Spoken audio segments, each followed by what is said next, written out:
Kita sering dengar ya soal negara-negara yang siap mempertaruhkan segalanya untuk membela satu sama lain. Nah, janji semacam itu yang jadi salah satu tulang punggung keamanan dunia modern ternyata nggak lahir begitu aja di masa damai. Untuk benar-benar paham, kita perlu kembali ke masa di mana dunia baru aja bangkit dari puing-puing perang besar.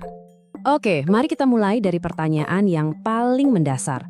Kenapa sih sebuah negara mau repot-repot bahkan sampai berperang demi negara lain? Ide untuk saling membela, mempertaruhkan nasib bangsa sendiri untuk tetangga, dari mana sebenarnya datangnya gagasan yang kedengarannya radikal ini? Coba kita bayangkan suasananya. Ini Mei 1945. Perang di Eropa baru saja berakhir. Setelah bertahun-tahun penuh kehancuran, ada kelegaan dan harapan yang luar biasa. Akhirnya, damai. Para pemimpin sekutu pun berjanji untuk membangun kembali Eropa yang bebas. Waktu itu, rasanya masa depan yang cerah dan tentram sudah di depan mata. Tapi ya harapan itu ternyata nggak bertahan lama. Seperti yang bisa kita lihat di sini, cuma dalam beberapa tahun, bibit-bibit konflik baru mulai tumbuh. Awalnya dari tekanan Soviet di perbatasan Eropa, misalnya di Yunani dan Turki. Lalu rasa cemas itu merayap lebih dalam waktu ada kudeta komunis di Cekoslovakia. Puncaknya, blokade Berlin. Ini jadi bukti nyata kalau harapan pasca perang sudah berganti jadi ketakutan baru. Nah, kutipan ini menyoroti sebuah fakta yang bikin merinding waktu itu. Jadi, sementara tentara Amerika dan Inggris buru-buru pulang untuk memulai hidup baru, Uni Soviet menurut sumber ini justru nggak membubarkan pasukannya. Mereka tetap mempertahankan kekuatan militer raksasa di Eropa. Coba bayangkan betapa nggak seimbangnya kekuatan saat itu. Jelas, ini menciptakan rasa was-was yang mendalam di seluruh Eropa Barat. Sebagai respons langsung, Amerika Serikat mengambil langkah drastis. Mereka mengumumkan Doktrin Truman. Intinya, ini adalah janji dari Amerika untuk membantu negara-negara bebas yang melawan ancaman penaklukan.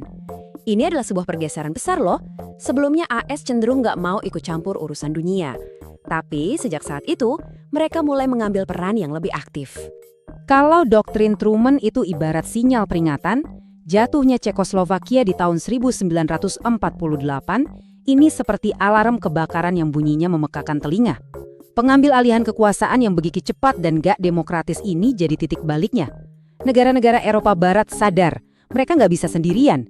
Mereka harus bersatu kalau mau melindungi kebebasan mereka. Rasa takut ini akhirnya mendorong tindakan nyata. Langkah pertamanya adalah Perjanjian Brusel, di mana 5 negara Eropa Barat sepakat untuk saling membela. Itu langkah yang berani, tapi krisis berikutnya, yaitu blokade Berlin, dengan cepat menunjukkan bahwa kekuatan Eropa saja nggak akan cukup. Mereka butuh bantuan dari seberang Samudra Atlantik. Blokade Berlin ini benar-benar jadi ajang adu kuat. Uni Soviet memutus semua akses darat, dengan tujuan membuat 2,5 juta warga Berlin Barat kelaparan sampai menyerah. Tapi responsnya luar biasa. Namanya pengangkutan udara Berlin. Sebuah operasi logistik raksasa yang memasok seluruh kota lewat udara selama berbulan-bulan. Ini bukan cuma soal ngirim makanan, ini adalah simbol tekad yang membuktikan bahwa mereka nggak akan mundur. Dan ini makin meyakinkan semua orang bahwa aliansi militer yang kuat itu mutlak perlu. Dan akhirnya, pada tanggal 4 April 1949, di Washington DC, Perjanjian Atlantik Utara ditandatangani. Inilah puncak dari semua ketakutan, krisis, dan tekad di era pasca perang. NATO telah lahir. Dan inilah jantung dari semuanya. Kalimat sakti yang dikenal sebagai Pasal 5 yang mengubah segalanya. Serangan terhadap satu negara akan dianggap sebagai serangan terhadap semua. Ini bukan lagi sekedar aliansi biasa. Ini adalah sebuah janji radikal bahwa nasib mereka semua kini saling terikat. Dan inilah para pendirinya. 12 negara dari kedua sisi Atlantik, dari Kanada di barat hingga Italia di selatan, semuanya bersatu untuk membentuk sebuah komunitas keamanan yang baru. Oke, jadi perjanjiannya sudah ditandatangani. Tapi kan perjanjian itu cuma tulisan di atas kertas, ya kan? Tantangan yang sesungguhnya baru saja dimulai. Gimana caranya mengubah janji ini menjadi sebuah perisai militer yang nyata dan bisa diandalkan? Untuk memberi gambaran skala tantangannya, lihat angka ini. Menurut perkiraan pada masa itu, Uni Soviet punya sekitar 175 divisi militer yang siaga. Sebuah kekuatan yang luar biasa besar. Lalu bagaimana dengan NATO yang baru terbentuk? Berapa banyak divisi yang mereka miliki untuk menghadapi ancaman sebesar itu? Cuma 14, dan sebagian besar dari mereka nggak punya perlengkapan yang memadai. Bahkan ada seorang penasihat Jenderal Eisenhower yang bilang, satu-satunya yang dibutuhkan Soviet untuk sampai ke Selat Inggris hanyalah sepatu.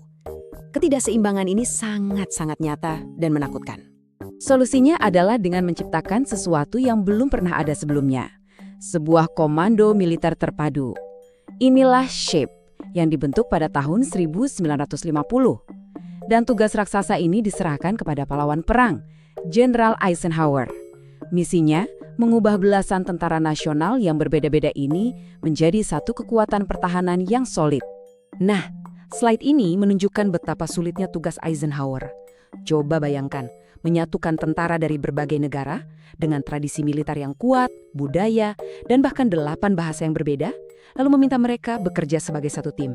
Ini bukan sekedar tantangan biasa. Ini adalah sebuah eksperimen yang belum pernah dicoba dalam sejarah militer. Dan ternyata eksperimen itu berhasil. Aliansi ini terus tumbuh.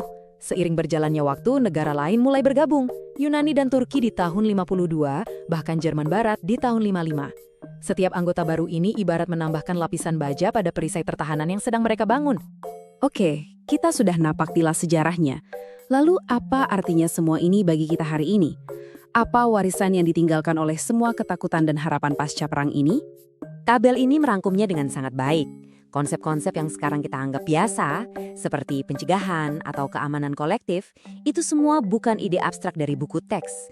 Semuanya lahir sebagai solusi nyata atas tantangan spesifik di masa lalu.